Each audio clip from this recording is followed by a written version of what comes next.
السلام علیکم ورحمۃ اللہ وبرکاتہ۔ خواتین و حضرات، عمر وسیم منصوت آپ کی خدمت میں حاضر ہے اور آپ دیکھ رہے ہیں میرا یوٹیوب چینل۔ آپ کو کبھی یہ خیال آیا ہو کہ میں تو بیکار ہوں، میری اپنوں کو یا اس دنیا کو کوئی ضرورت نہیں؟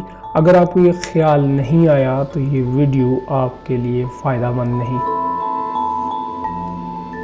لیکن اگر آپ کو یہ خیال ایک بار بھی زندگی میں آیا ہو تو یہ ویڈیو آپ کی زندگی بدل سکتی ہے، شرط آپ کے ارادے کی ہے۔ ایک لمحے کے لیے ذرا آنکھیں بند کر کے گہری سانس لے کر سوچیں کہ آپ کے ماضی میں کتنے مواقع ایسے آئے کہ جب آپ نے سوچا کہ میری دنیا کو کیا ضرورت ہے، یا میں تو بیکار ہی ہوں، خدا نخواستہ یہ کہ میں کبھی کامیاب انسان بن ہی نہیں پاؤں گا۔ اس طرح نہ جانے کب تک یہ ہوا کہ شاید میں تو درست فیلڈ آف لائف میں ہوں ہی نہیں، میرا ایریا آف انٹرسٹ تو کچھ اور ہی ہے، وغیرہ وغیرہ۔ اس طرح کے خیالات کے ساتھ جو دوسرا ظلم انسان اپنے اوپر کر بیٹھتا ہے، وہ اکثر یہ سوچ لیتا ہے کہ شاید میرے ساتھ ہی یہ ہوتا ہے، دوسروں کے ساتھ تو یہ نہیں ہوتا۔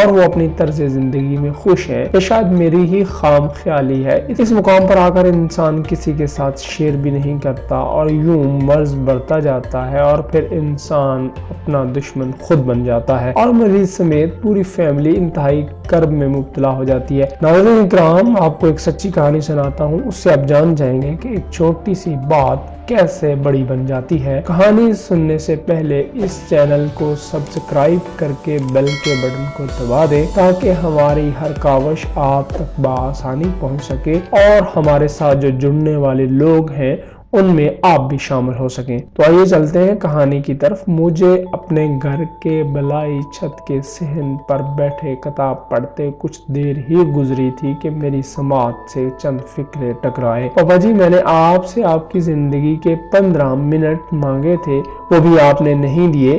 ابھی بھی موقع ہے، آپ میرے ساتھ آئیں اور مجھے وقت دیں۔ جواباً باپ کی آواز آئی کہ نہیں، میرے پاس ٹائم نہیں۔ دراصل یہ آواز ہمسایوں کی چھت سے آ رہی تھی۔ یہاں ادب کے دائرے میں بیٹا اور باپ آپس میں گفتگو کر رہے تھے۔ بیٹا، ایک دفعہ پھر سوچ لیں، نہیں تو میں ایسی بات کروں گا کہ پھر گھر میں برتن ٹوٹیں گے۔ اس پر میں سوچنے لگا کہ بیٹا تو اب سیدھی سیدھی دھمکیوں پر اتر آیا ہے۔ باپ پہلے کون سے بچے ہیں جو اب ٹوٹ جائیں گے؟ باپ نے بھی دھمکی کو پرواہ میں لائے بغیر ترنت جواب دیا، بیٹا ٹھیک ہے پاپا جان، آپ اپنی زندگی کے 15 منٹ نہیں دے سکتے تو میں آپ کے لیے مر گیا اور آپ میرے لیے مر گئے۔ صرف 15 منٹ کی ہی بات تھی۔ میرے ذہن کے کسی گوشے میں چل بلاتے سوال نے اپنی شکل دکھائی، باپ ٹھیک ہے؟ باپ شاید اپنے بیٹے کی طبیعت کو بخوبی جانتا تھا۔ بیٹا تو پھر ٹھیک ہے، آج کے بعد میں آپ سے اور آپ میرے سے بات نہیں کریں گے۔ اس پر باپ نے جواب دیا، اچھا ٹھیک ہے، کوشش کروں گا۔ یقین جانیے آپ کا تو مجھے علم نہیں۔ میری ہنسی نکل گئی، کیونکہ اگر یہی کوشش بروقت ایک دوسرے کو سمجھنے کی کر لی ہوتی تو باپ اور بیٹا یوں ایک دوسرے سے 15 منٹ نہ مانگ رہے ہوتے اور یہ سارا معاملہ بخوبی اور باخوشی ہو جاتا، اور اسے وہ باپ ثواب سمجھ کر دے رہا ہوتا اور بیٹا بھی اس وقت کو بہت احسن انداز میں گزارنے کی کوشش کرتا۔ چلیے مانا کہ وقت نکل گیا، اب ہی اپنی سی کوشش انسان اخلاص کے ساتھ کر لے تو کیا آپس میں نہ بولنے کی قسمیں کھانے اور مرنے مارنے سے تو کم از کم انسان بچ سکتا ہے۔ یہ ایک کہانی نہیں ہے، یہ میرے ایک ہمسائے کی کہانی نہیں ہے۔ ایک تحقیق کے مطابق 85% سے زائد بیماریاں ذہنی کیفیات اور جذباتی کشمکش سے آتی ہیں۔ پریشانی، انتشار، یاسیت، توقعات اور خواہشات، خوف، غصہ اور اس طرح ہی معاشرتی اور سماجی ناہمواریوں کی کیفیت رکھنے والے الفاظ کی ڈکشنری آپ کو اپنے ارد گرد نظر دوڑانے پر مل جائے گی۔ آپ اپنی ذات میں جھانک کر دیکھیں، ہر طرف اس طرح کی کہانیاں بکھری پڑی ہیں، کبھی ہمارے ہی اندر بیٹھ کر ہمارا ہی منہ چڑھا رہی ہوتی ہیں، اور کبھی توجہ و محنت کے بل بوتے پر ہم انہیں کاشت کرتے ہیں، اور کبھی ان کے بغیر ہی ہماری جولی میں سانپ کی طرح کنڈلی مار کر بیٹھ جاتی ہیں، جو ہماری ذات کو انجانے میں دیمک کی طرح چاٹ جاتی ہیں اور ہمیں خبر تک نہیں ہوتی۔ یہ چور انسانی ذات کے اندر نقب لگائے بیٹھا ہوتا ہے اور ہم اپنے ہی آنگن سے بے خبر ہو کر کہیں اور اس کو ڈھونڈتے رہتے ہیں۔ یہ سب کیا، کیسے، کب اور کیوں ہوتا ہے، اس کو جاننے کے لیے خود شناسی یعنی خود کو جاننا بہت ضروری ہے۔ خود شناسی اصل میں ہے کیا؟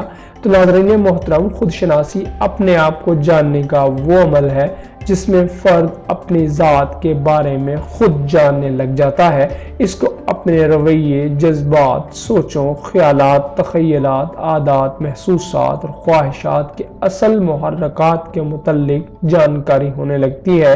اس کے ساتھ ساتھ انسان کو گفتگو، ملنے جلنے، اٹھنے بیٹھنے، چلنے، کھانے پینے اور دیگر حرکات کے انداز سے اپنی شخصیت کے اتار چڑھاؤ کے بارے میں آگاہی ملنا شروع ہو جاتی ہے۔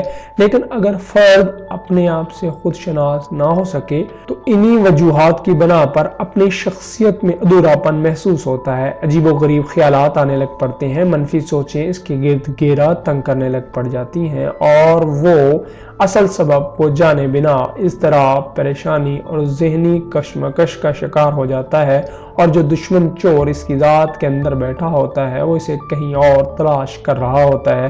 انسانی شخصیت کی تعمیر میں اپنے آپ کو جاننے کا عمل بہت ضروری ہے۔ اس کی بنا انسان ادھوری زندگی تو پوری کر سکتا ہے لیکن شاید بھرپور اور توانا زندگی سے دور، اور اصل مقصد حیات اس سے کوسوں دور ڈیرے جمائے رکھتا ہے، کیونکہ ہر انسان جب تک خود آگاہی کے عمل سے نہیں گزرتا اسے محسوس یہی ہوتا ہے کہ وہ زندگی میں شاید اس سطح یا مقام سے اوپر جا ہی نہیں سکتا۔ وہ سوچتا ہے کہ میری قسمت میں اتنا ہی تھا۔ وہ سطح نظر کو نہا خانہ دل میں کھلنے سے پہلے ہی یاسیت کی نظر کر دیتا ہے اور یوں وہ اپنے آگے ایک دیوار کھڑی کر لیتا ہے۔ حالانکہ یہ اصول تو پیارے اللہ رب العزت کے ہاں ہے ہی نہیں کہ وہ ذات تو انسان کے کسی عمل و کسب کو اپنے ہاں نہیں رکھتی بلکہ اس کا بدلہ انسان کے کیے سے کہیں زیادہ دیتی ہے۔ ایسی دیوار جس کے پرے جھانکنے کا خیال اسے عمر بھر نہیں آتا، اگر بولے سے کوئی دریچہ واہی ہو جائے تو اس کے گرد دیگر اسباب اس کو لطف اندوز ہونے سے پہلے ہی دیگر بول بلیوں میں گما دیتے ہیں۔ احساس جرم، غصہ، مایوسی اور تلخی جیسی کئی بیماریوں کی جڑ اسی خود شناسی کو نہ جاننے میں ہے۔ آپ کے سوچنے کا انداز خواہ وہ منفی ہو یا مثبت ہو، آپ کے دماغ، دل، نظام دوران خون، نظام تنفس، نظام انہضام سمیت تمام جسم پر بھرپور اثر انداز ہوتا ہے۔ اس طرح اگر آدھی عمر گزرنے کے بعد یا عمر کے کسی بھی مقام پر جب وہ اس عمل سے گزر کر نکھرتا ہے تو اس وقت خاصا پانی پلوں کے نیچے سے بہہ چکا ہوتا ہے، لیکن پھر بھی وہ اپنی استعداد کار اور صلاحیت کو بڑھا کر گزرے وقت کی تلافی کر سکتا ہے۔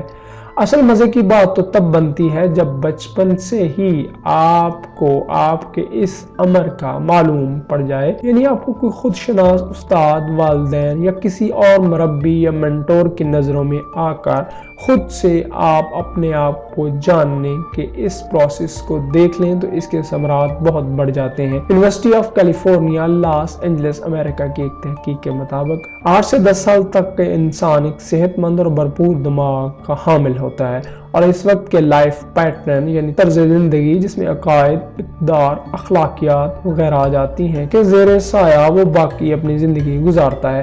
آپ خود ایک لمحے کے لیے سوچیں، جب آپ بچپن میں تھے اور اپنے سنے شعور میں داخل ہو چکے تھے، اس وقت آپ یہ جان جاتے کہ آپ کی خوبی اول درجے میں ہے، اس میں آپ کمال کر سکتے ہیں، آپ کی تعلیم اس شعبے میں ہوتی ہے، آپ فوکس ہو کر چل رہے ہوتے، کسی قسم کے انتشار کے بجائے اپنے اہداف کو حاصل کرنے کی صلاحیت آپ میں کئی گنا بڑھ جاتی۔ اس کے بعد آپ کے پاس خامیوں اور خوبیوں کی فہرست بن جاتی اور اس کے مطابق آپ اپنی زندگی کو پلان کرتے تو کیا یہیں کھڑے ہوتے؟ تو آج کی قسط میں ہم خود شناسی کی بنیادی اسباب پر بات کی، اگلی قسط میں ہم کچھ اور اسباب کو سامنے رکھتے ہوئے پھر آگے بڑھیں گے اور دیکھیں گے کہ خود شناسی کیسے کی جا سکتی ہے اور اس کے آسان طریقے کیا ہیں اور تاریخ میں یہ کب سے شروع ہوئی اور اس کو کس طرح لوگوں نے اپنے لیے فائدہ مند پایا۔ حاضر ہوں ایک نئی ویڈیو کے ساتھ، اس وقت تک کے لیے اجازت دیجیے۔ اللہ حافظ۔